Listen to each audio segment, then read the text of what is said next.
Hope.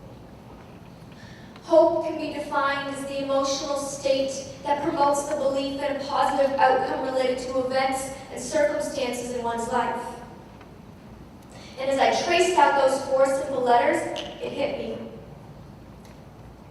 It was my hope I had lost. And it was my hope that I needed to find. On the car ride home, I felt different, I felt new, I felt this glimmer of happiness. Something I hadn't felt in a long time. I knew that it might not last. I still had a long road of recovery ahead of me, but I was ready to tackle it.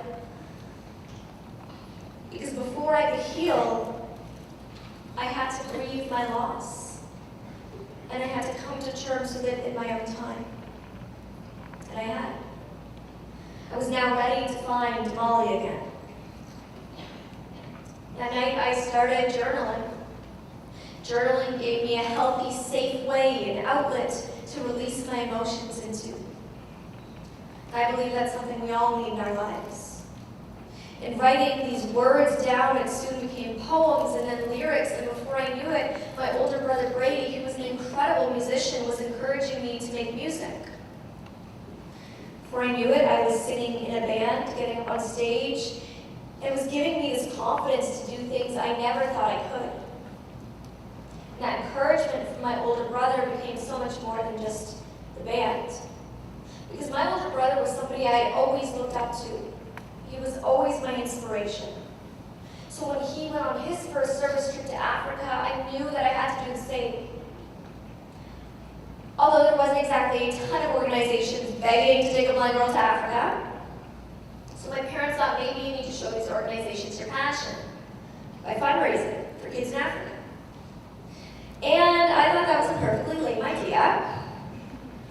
It wasn't until people like my brother said, that sounds like a really cool idea, that I thought, that sounds like a really cool idea. He helped me think of things like traveling around to local schools and sharing my story. He helped me call some schools up that were willing to have me, and I set a goal. I wanted to raise $4,000. I remember one morning my mom walked into my room. Hey Molly, don't you think we should start fundraising? $4,000 is a lot of money, and it's only 2 months till the school's closed in the summer.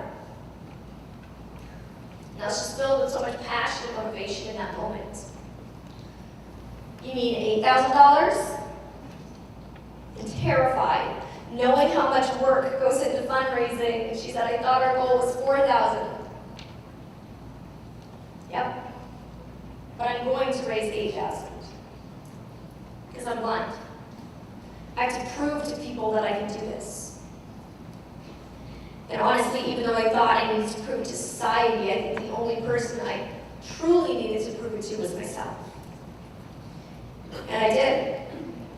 Because I ended up speaking at over a dozen schools, playing events at my local YMCA, and I hit that $8,000 mark. Which was a really big moment for me. And the local newspaper covered the story. But it wasn't just them who was recognizing what I was doing, because just a few weeks later, I was awarded with the YMCA of Oakville's Peace Medallion. They recognized that I was helping to bring a spirit of global community, that I was truly acting selflessly in the face of my own challenges, that I had come to peace with myself, as well as my blindness. That very same day that I accepted that award, I was approached to be a Paralympic torchbearer at the Winter Olympic Games. And at first, I felt the same way as I had about the fundraising. Me, I could never do it. But when I arrived at City Hall that day in Toronto, I met a lot of other people with disabilities who were sharing their stories. So I figured I'd share mine too. Halfway through, the woman beside me started to cry, and then I started to cry, but by the end, a lot of people were coming up and thanking me, telling me how much hope it had given them. That day, I learned that I am not defined by my disability. Rather, I am defined by the person my disability has helped me to become. Nobody in this room is defined by the challenges they have or will face.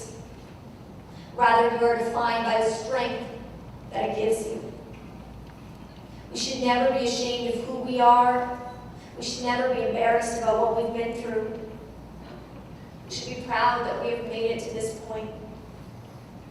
And that's why ever since that day I've chosen to live my life by the motto, live, learn, pass it on.